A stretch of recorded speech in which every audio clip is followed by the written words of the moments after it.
This empty desk is in honor of all of you.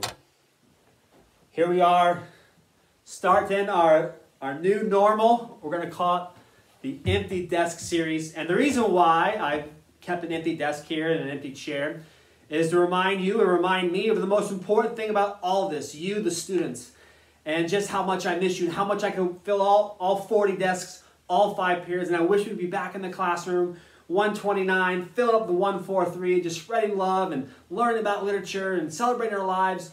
But unfortunately, this COVID-19 global pandemic, we're going to have to be separate for the rest of the year. I'm sorry, and I wish we could have gotten a formal goodbye, but this will be our new normal. The reason why I have an empty desk and calling it the Empty Desk series is, when the great high school English teacher and collegiate basketball coach, the teacher at UCLA, John Robert Wood, and also a best-selling author, when he passed away, I went to his funeral in Pauley Pavilion at UCLA, and the chair that John Wooden used to always sit in for all the UCLA basketball games, it was empty, and they had this spotlight on it to remind everyone and honor Coach Wooden. And so I have a spotlight on this desk and keep it empty to remind myself and all of you and honor you that you're the most important thing in teaching. And so even though you might feel isolated right now, you're isolated, but you're not alone. And there are people here to help you. And if there's anything you or your family need, please reach out to me. I'll do my very best to provide resources your way. But just know going forward, we're going to meet up in this kind of format. Keep checking Canvas. I'll send alerts and I'll send some videos a couple times a week. You'll probably only get 2 assignments a week, and you have the whole rest of the week to work on it. But just going forward, make sure you're staying well, you're staying excited. Normally we would start class with me asking the green, how are you? And I miss hearing the I'm great back, and that's our goal, always to be at the I'm great level. Exclamation point, grammar matters. That one little grammar point, that exclamation point changes everything. Enthusiasm generates greatness. We must have it even in sad and dark times. And I'm great does not mean there's no problems in my life. I'm great means I'm grateful. I'm full of gratitude so I can tackle my problems with enthusiasm and competence and confidence to know I'm going to find a way through. And so remember, you're not alone. We're here for you. Make sure you have those friendship bracelets. I see you. You matter to me. Listen with your eyes and listen to learn and hear what's not being said. Really empathize and help each other out. And if you look all around, as sad as the deaths are and the sicknesses are happening with this COVID-19, there are a lot of great things, a lot of good things happening too.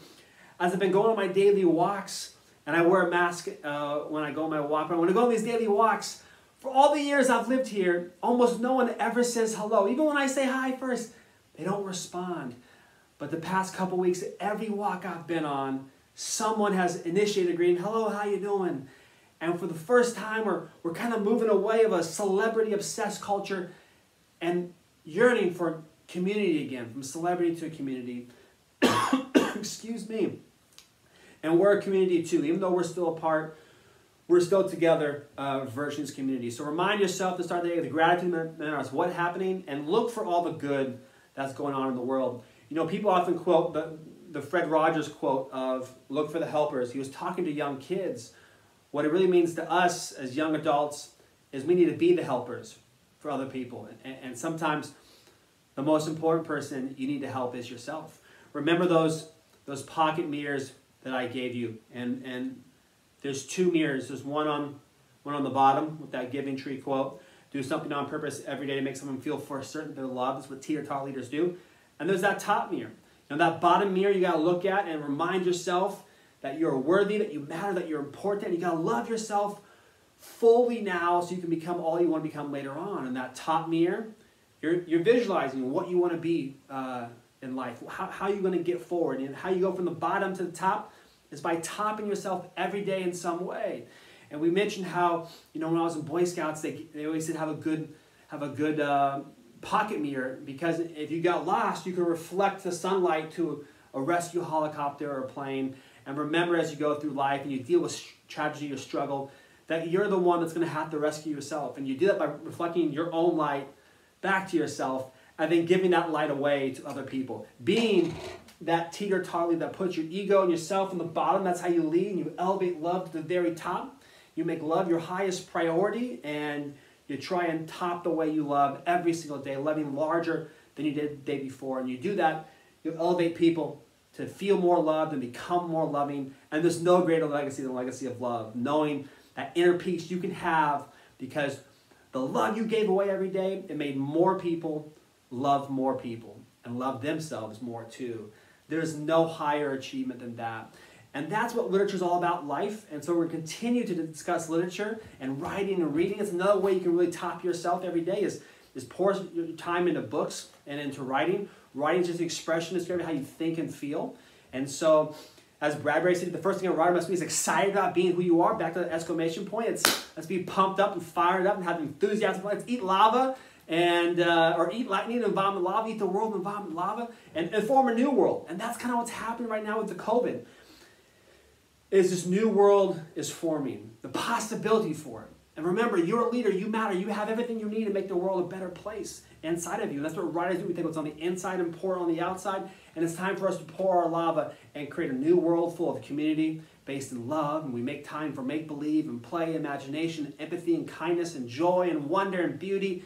And this is our time right now, together, all my fellow Teeter Totter leaders, to really shine light onto love and what matters and make this world a better place. Your grades don't matter as much as being kind, as being loving. And so we'll work together with your grades. Don't stress too much. It's important that you remember what's important and spend time with your families, but also it's important to educate yourself too. And that's not confuse schooling with learning. They're not the same thing. And so this new kind of distance learning school system, the responsibility is yours. Remember, being a leader means I'm responsible. I can't control how the federal government and state and local government responds. I can control how I respond. I can control how I respond to the world and other people, because happiness in life is not what happens to you, it's what you happen to do about it. So remember all these things you've been talking about, all these language art skills of greetings and listening. Listen with your eyes, listen to learn, listen to really care what the person's saying, not what you want to say next.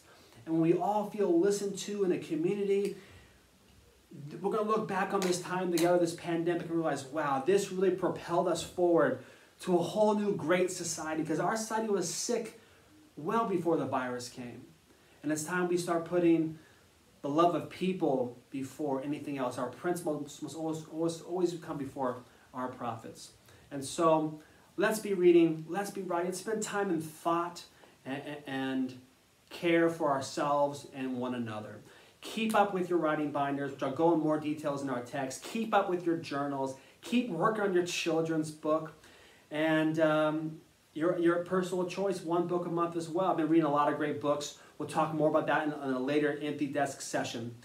But speaking of children's book, I got to spend some time a few days ago with my little niece, Lily, the girl I got the I Love You Big Giant Much slogan from. And it was her 9th birthday. My little niece, I'm a girl uncle. My little niece is 9 years old. And we were a little worried about how this would affect her, and you know, no one can come over for her birthday, and how would she feel? And you know, how over half my brother's company got laid off, and so they're worried now with finances as you know, so many of the world, tens of millions of people.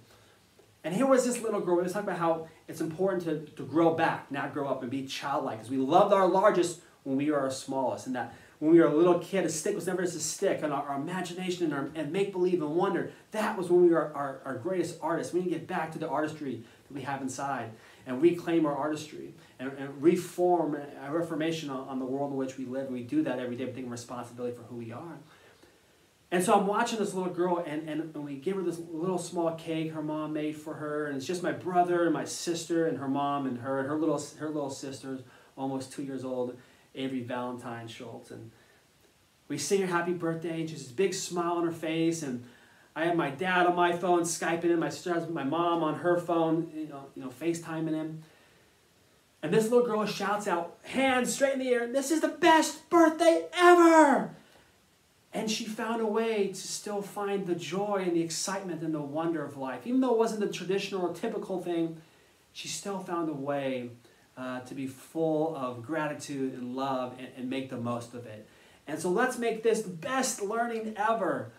Every day, by loving the best we can, then topping that love tomorrow, and bringing enthusiasm and helping people out and reaching out our hands and just being the very best human beings we can be. And that's really, as also Bradbury said, being a great writer means becoming the very best human being you can be. Those two go together. So we'll continue as we explore writing and reading to also explore the most important character, who we are as people, ourselves, and how we can grow that and become the greatest person possible, and hopefully through our influence, duplicate other people to emulate who we are and build more great people by our own leadership and how we conduct our lives.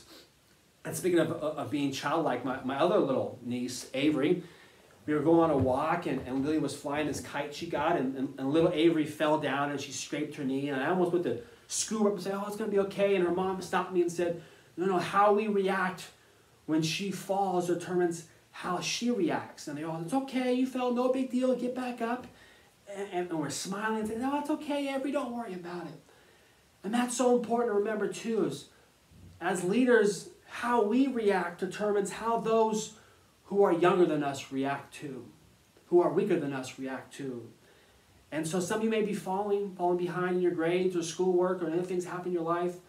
When you have that fall down, to remind people, it's okay, smile on our face, get back up, it's going to be okay. And remind them to always react to the falls of life with confidence and zest and gusto and enthusiasm too. And so anytime you might fall down the rest of this semester, hit me up, reach out to me, and I'll help you through it and remind you you're going to be okay. Okay, we're in this together. You're isolated, but you're not alone. We're going to do this. I got you. All right, you matter. You have a support system. Okay, so to get into our first journal, our first online journal today is actually how you do your journal. You're going to be typing them now instead of handwriting them, so you can send them through Canvas. Just 3-paragraph minimum. And we're going to talk today in our journal about Kool Aid. Kool Aid stands. I don't know if you used Kool Aid when you were a kid, talking about being childlike. Kool Aid, you just take some of this magic powder and it's kind of old, this one, but you go to town, it smells good. It's probably terrible for you. But when we were kids and there's something we really wanted, maybe some new supplies, excuse me, for a tree house, or someone needs something for a new bike, whatever, we always had a Kool Aid with a cause. We would get together, we'd put out a little table, we'd make our Kool Aid and put a stand out there and sell Kool Aid to the neighborhood people and raise some funds and get what we needed when we were young kids. And then one day, we wanted to do something, I can't remember what it is now, and the kids say, hey, let's do a Kool Aid stand, man, let's do it, and get some money that way. So you know what, everyone does Kool Aid stands. Let's think different, let's top it, let's go bigger than a Kool Aid stand. And I think we were in 5th or 6th grade, so I was 10 or 11 years old when I was saying this to my friends. They're like, well, what are you going to do? I said, you know what? Instead of this Kool Aid stand, let's build our own restaurant. I'm like, what are you talking about? How can you have your own restaurant? I said, yeah, we're going to have our own restaurant. We'll make way more money that way. We'll have food. We'll have nachos and grilled cheeses and quesadillas, all the cheese-based groups, easy to cook. And we'll have milkshakes and drinks, and we'll put flyers all around the neighborhood by Ellis Park and Fountain Valley, and people will come, and we'll have tables and chairs in our driveway, and it'll be great.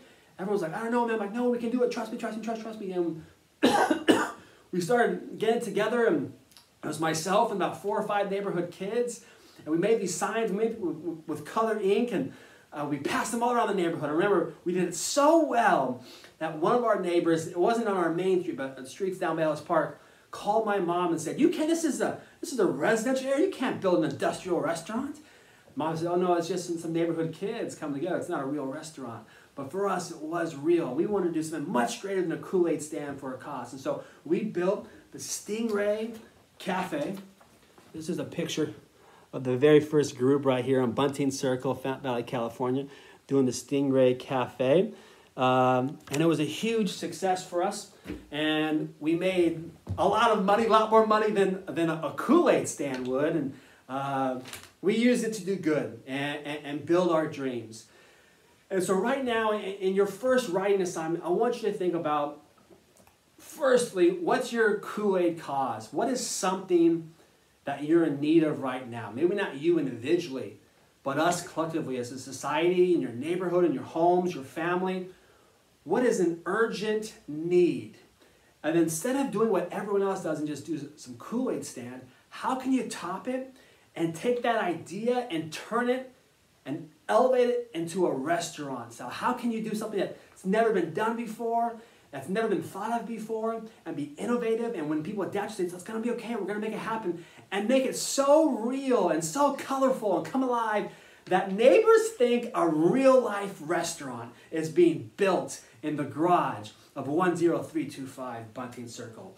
And we did it 2 years in a row, and the very next year I decided to do takeout orders, and we expanded to the neighbors across Ellis there by Geisler Elementary School, and we just made it bigger both times. We always want to try and top ourselves. And so this is a time for us to be these teeter-totter leaders. This is a time for us to rise up and pass out our boomerangs of love and realize we can't wait for anyone else. We are responsible for making this world a better place. So your first piece of writing is real-life writing. What are you in need of? What's your Kool Aid cause? And how are you going to top that and turn it into a restaurant idea? What is the need? And then what are you specifically going to do? What's your plan of action to raise funds or awareness or ideas or masks or whatever it is you think is imperative right now? And map out, and again, at least 3 paragraphs minimum. We always want to try to go past the minimum requirements in life because we want to be the greatest we can possibly be. How can you turn that in? Ours was called the Stingray Cafe.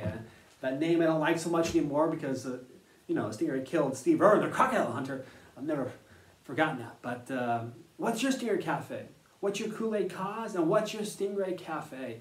How can you take something, a basic idea, and build it into something that seems impossible? But 5 kids from Bunting Circle in Fountain Valley, California, we made 2 summers in a row a restaurant out of my garage. And it seemed so big then. That was my first looking back, because remember, it's not an experience that makes you better, it's a reflection on experience that makes you better. When I realized, wow, there is leadership in me. I was able to bring people together and pop up this restaurant. And when I look back, it started giving me confidence I didn't know I had back then. So I want you to be confident. I want you to believe in yourselves. And I can't wait to read all these great ideas. I wish we could share them out loud, because remember, there's no art without an audience. But send them to me on Canvas, and I look forward to all your ideas. Let's make Kool Aid together, and then turn those amazing ideas into a Stingray Cafe moment. As we end with every class, be kind to yourselves, be kind to each other. I love you all. Big, giant much. Let's make this the best birthday ever, and always get up from our falls with confidence and gratitude. I'm with you. I love you. You got this. I look forward to reading your writing soon.